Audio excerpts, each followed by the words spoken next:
गीता प्रथम अध्याय शेष भाग आगे सुनिए। सज्जनों, इस गीता को सुनने से पहले आप इसको लाइक और सब्सक्राइब जरूर करें, जिससे भगवान कृष्ण आपका भला करें। सुनिए। अप्रयातम तस्माकं बलम भीष्माभिरशीतम पर्याप्तम मे तेषां बलम भीमाभिरशीतम। भीष्म दादा रक्षित हमारी वह सेना सब प्रकार से अजय है और भीम द्वारा रक्षित इन लोगों की यह सेना जीतने के में सुगम है। दुर्योधन ने अपनी सेना को भीष्म पितामह के द्वारा रक्षित और अपर्याप्त बताकर क्या भाव दिखलाया है। इससे दुर्योधन ने हेतु सहित अपनी सेना का महत्व सिद्ध किया है। उनका कहना है कि हमारी सेना उपयुक्त बहुत से महारथियों से परिपूर्ण है और परशुराम सरे के युद्ध वीरों को भी छका देने वाली भूमंडल के आदित्य वीर भीष्म पितामह के द्वारा रक्षित है तथा संख्या में भी पांडव सेना के अपेक्षा 4 अश्विनी अधिक है। ऐसी सेना पर विजय प्राप्त करना किसी के लिए संभव नहीं है। यह सब प्रकार से अप्राप्त आवश्यकता से कहीं अधिक शक्तिशाली है। अतएव सर्वदा अजय है। महाभारत उद्योग पर्व के 25वें अध्याय में जहाँ दुर्योधन ने धृतराष्ट्र के सामने अपनी सेना का वर्णन किया है, वहाँ भी प्राय इन्हीं महारथियों के नाम लेकर भीष्म द्वारा रक्षित बदलाकर उसका महत्व प्रकट किया है और सब शब्दों में कहा है, गुणहीनम परीक्षाय बहु पश्यामि भारत गुणोदयम बहु गुणमात्मनस्य और विषामपदे। हे भरत श्री राजन, मैं विपक्षियों की सेना को अधिकांश में गुणहीन देखता हूँ और अपनी सेना को बहुत गुणों से युक्त और परिणाम में गुणों का उदय करने वाली मानता हूँ। इसीलिए मेरी हार का कोई कारण नहीं है। इसी प्रकार भीष्म पर्व में भी जहाँ दुर्योधन ने द्रोणाचार्य के सामने फिर से अपनी सेना का वर्णन किया है, वहाँ उपयुक्त गीता के श्लोक का ज्यों का त्यों दोहराया है और उसके पहले श्लोक में तो यहाँ तक कहा है, एकैकसौ सर्वदा हि युवं सर्वे महारथाः पाण्डुपुत्राणां रणे हन्तु सौसैन्यान् किमो सहयन्तः। आप सब महारथी ऐसे हैं जो रण में अकेले ही पांडवों को सेना समेत मार डाले में समर्थ हैं, फिर सब मिलकर उनका सार कर दे। इसमें तो कहना ही क्या है। अतः यहाँ अपर्याप्त शब्द से दुर्योधन ने अपनी सेना का महत्व ही प्रकट किया है और उपयुक्त स्थलों में यह श्लोक अपने पक्ष के योद्धाओं को उत्साहित करने के लिए ही कहा गया है। ऐसा ही होना उचित और प्रशासनिक भी है। पांडव सेना को भीम के द्वारा रक्षित और पर्याप्त बतलाकर क्या भाव दिखलाया है। इससे दुर्योधन ने उसकी न्यूनता सिद्ध की है। उनका कहना है कि जहाँ हमारी सेना के संरक्षक भीम है, वहाँ उनकी सेना का संरक्षक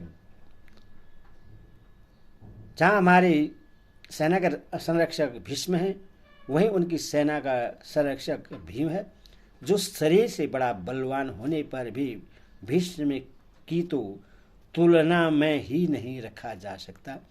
कहाँ रण कला कुशल शस्त्र शास्त्र निपुण परम बुद्धिमान भीष्म पितामह और कहाँ धनुर्विद्या में अकुशल मोटी बुद्धि का भीम।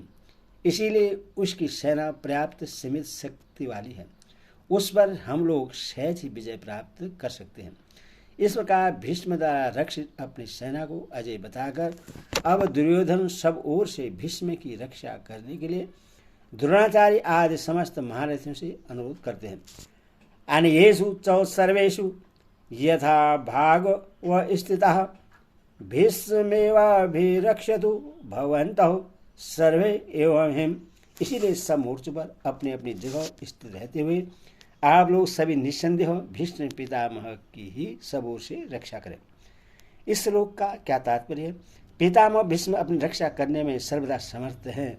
यह बात दुर्योधन भी जानते थे, परंतु भीष्म जी ने पहले यह कह दिया था कि ध्रुवद पुत्र शिखंडी पहले स्त्री था, पीछे से पुरुष हुआ है। स्त्री रूप में जन्म होने के कारण मैं उससे अब भी स्त्री ही मानता हूँ। स्त्री जाति पर वीर पुरुष शस्त्र प्रहार नहीं करते। इसीलिए वह सामने आ जाएगा तो मैं उस पर शस्त्र प्रहार नहीं करूंगा।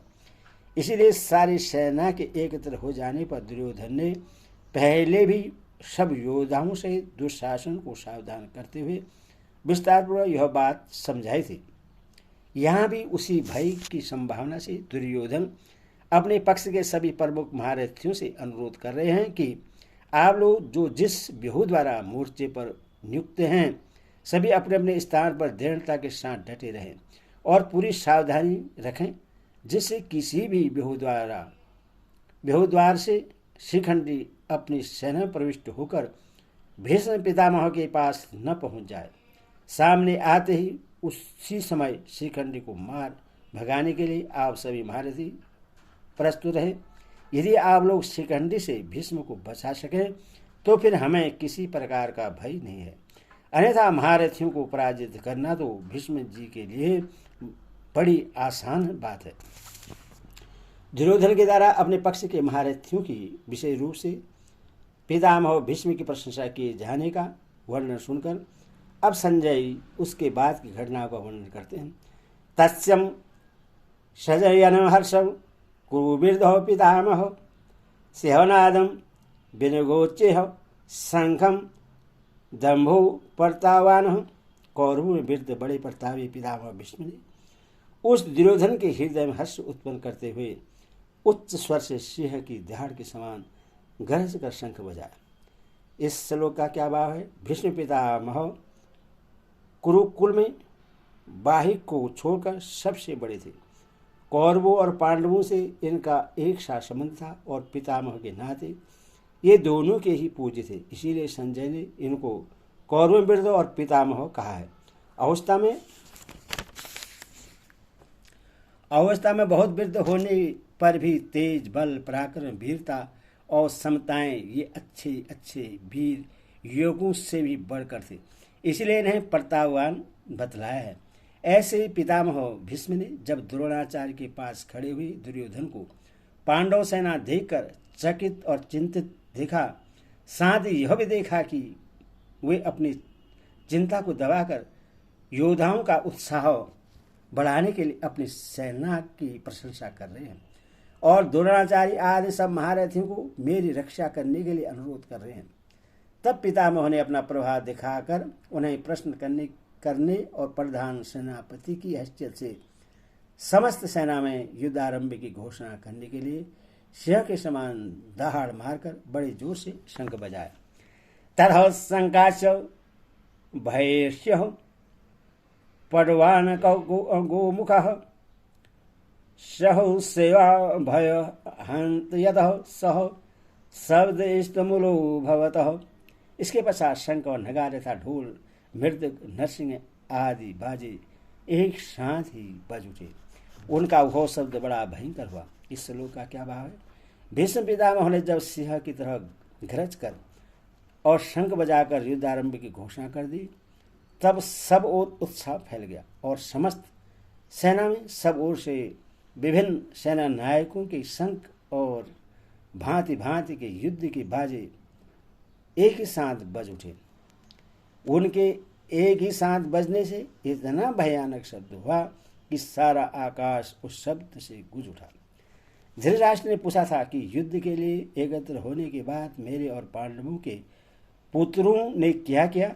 इसके उत्तर में संजय अब तक धृतराष्ट्र के पक्ष वालों की बातें सुनाई। अब पांडवों ने क्या किया उससे 5 श्लोकों में बतलाते हैं।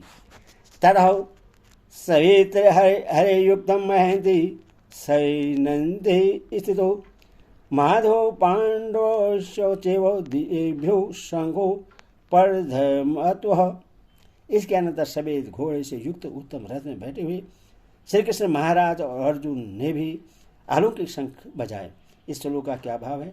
अर्जुन का रथ बहुत ही विशाल और उत्तम था।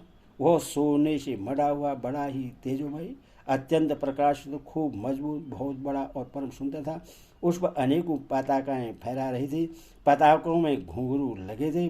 बड़े ही सुदृढ़ और विशाल पहिए थे। ऊंची ध्वजा बिजली सी चमक रही थी। उसमें चंद्रमा और तारों के चिन्ह थे और उस पर श्री हनुमान जी विराजमान थे। ध्वजा के इस संबंध में संजय ने दुर्योधन को बतलाया था कि वह तिरछी और ऊपर सब और 1 योजन तक फहराया करती है।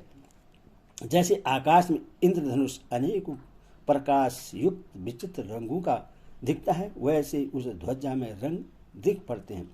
इतनी विशाल और फैली हुई होने पर भी न तो उसमें बोझ है और न वह कहीं रुकती या अटकती है। वृक्ष के झुंड में वह निर्बाध चली जाती है, वृक्ष उसे छू नहीं पाते। 4 बड़े सुंदर सुसज्जित बलवान और तेजी से चलने वाले सभी दिव्य घोड़े उस रथ में जुटे हुए थे। वे चित्ररथ गर्दभ के दिए हुए 100 दिव्य घोड़ों में से थे। इनमें से कितने भी क्यों न मारे जाएं, इस संख्या में 100 के 100 बने रहते थे, कम न होते थे और ये पृथ्वी स्वर्ग और आदि सब स्थानों में जा सकते थे। यही बात रथ के लिए भी थी। खांडवनदाह के समय अग्निदेव ने प्रश्न होकर यह रथ अर्जुन को दिया था।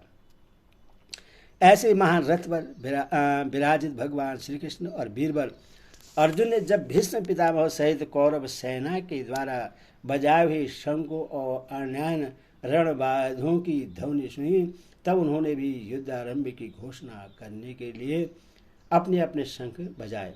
भगवान श्री कृष्ण और अर्जुन के ये शंख साधारण ही अत्यंत विलक्षण, तेजोमय और अलौकिक थे। इसी से इनको दिव्य बतलाया गया है। पंचाजन्यम ऋषिकेशो देवदत्तो धनंजय प्रोण्डौ धर्मो महाशंगो भीमकर्मा विकोदर। श्री कृष्ण महाराज ने पांचजन्य नामक, अर्जुन ने देवदत्त नामक और भयानक कर्म करने वाले भीमसेन ने पुंड नामक महाशंख बजाया। भगवान के ऋषिकेश नाम का क्या भाव है और उनको पांचजन्य शंख किससे मिला था? ऋषिक इंद्रियों का नाम है। उनके स्वामी को ऋषिकेश कहते हैं तथा हर्ष सुख और सुखमय ऐश्वर्य के निधान को ऋषिकेश कहते हैं। भगवान इंद्रियों के अधीश्वर भी हैं और हर्ष सुख और परमेश्वर के निधान भी, इसीलिए उनका एक नाम ऋषिकेश है।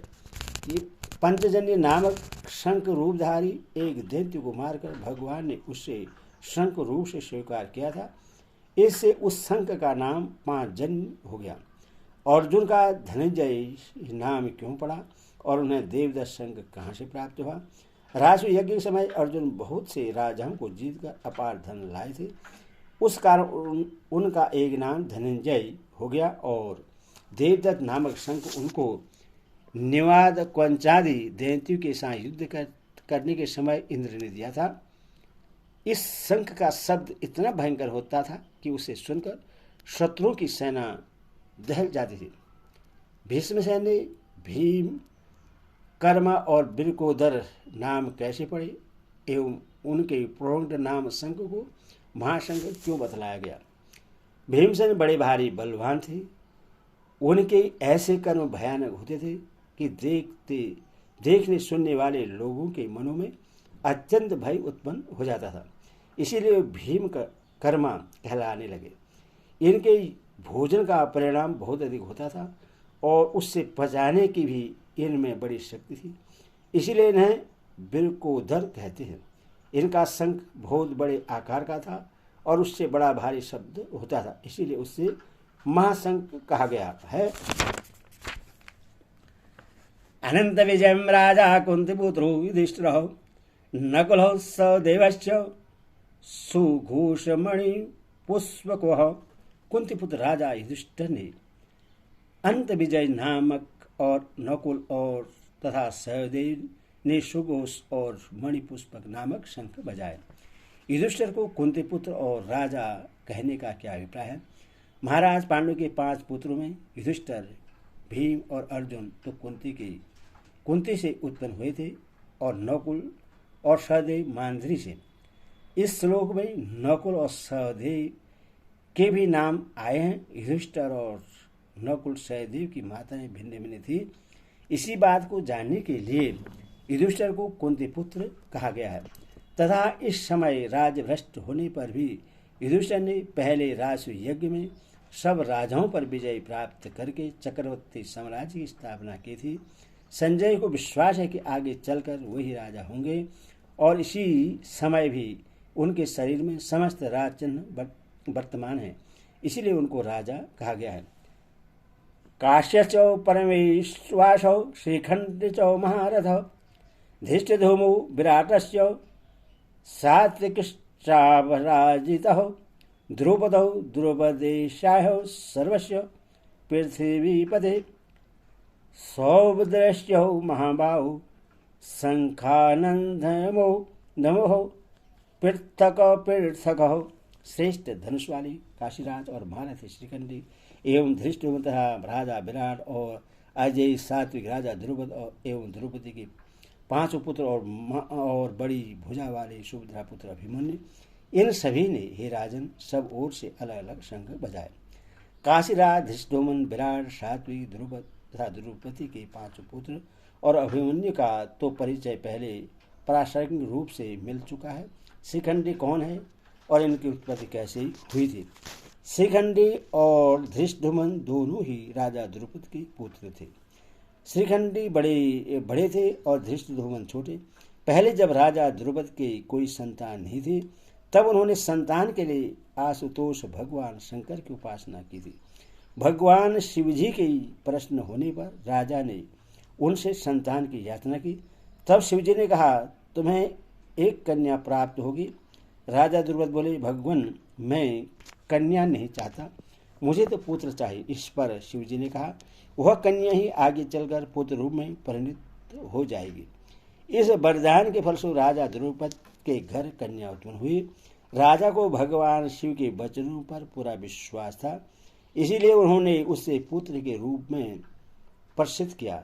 रानी ने भी कन्या को सबसे छिपाकर असली बात किसी पर प्रकट नहीं होने दी।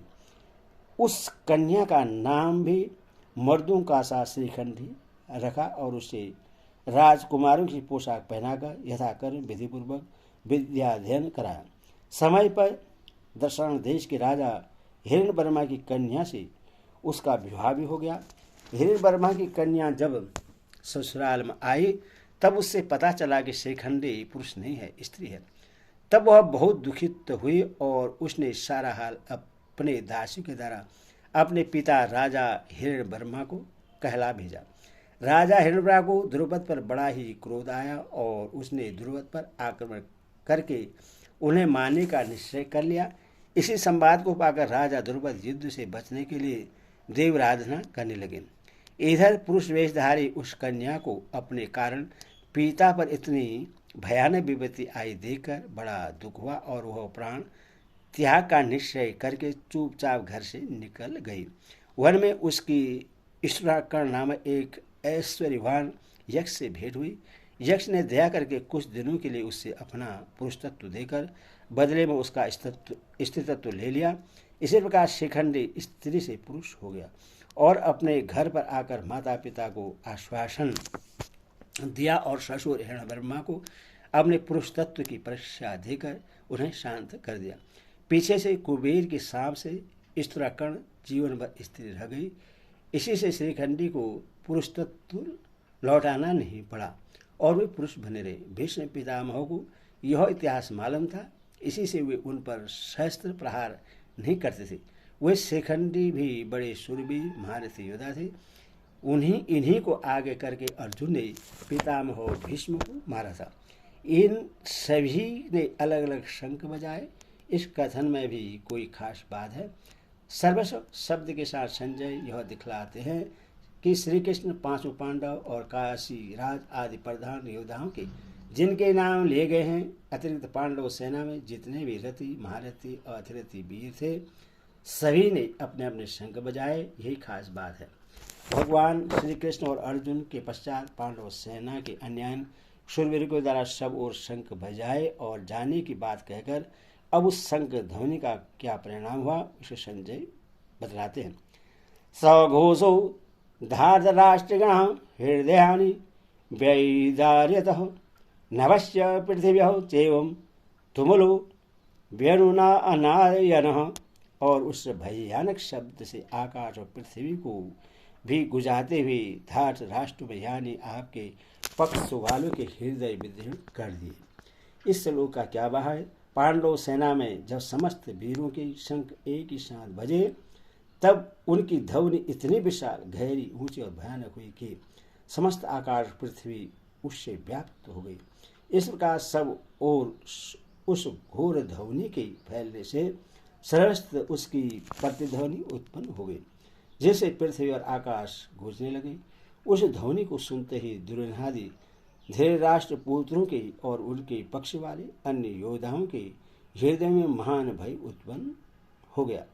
उनके कलेजे इस प्रकार पीड़ित हो गए मानो उनको चीर डाला गया हो। पांडवों की शंखध्वनि कौरव वीरों की व्यथित होने का वर्णन करके अब 4 श्लोकों में भगवान श्री कृष्ण के प्रति कहे हुए अर्जुन ने उत्साहपूर्वक वचनों का वर्णन किया जाता है। अर्ह व्यौ स्थिता दृष्ट्वाम धार्तराष्ट्राणाम कविध्वजः परिवर्ते शास्त्र संपादे धनुधर्म्यः पांडवः। इसी के सिद्धा वाक्यमिदमाहो महिमति। अर्जुनवाचः सैन्योरो भयो मध्ये रथम स्थाव्यं मे युधौ। हरि ओम तत्सत्। हरि ओम।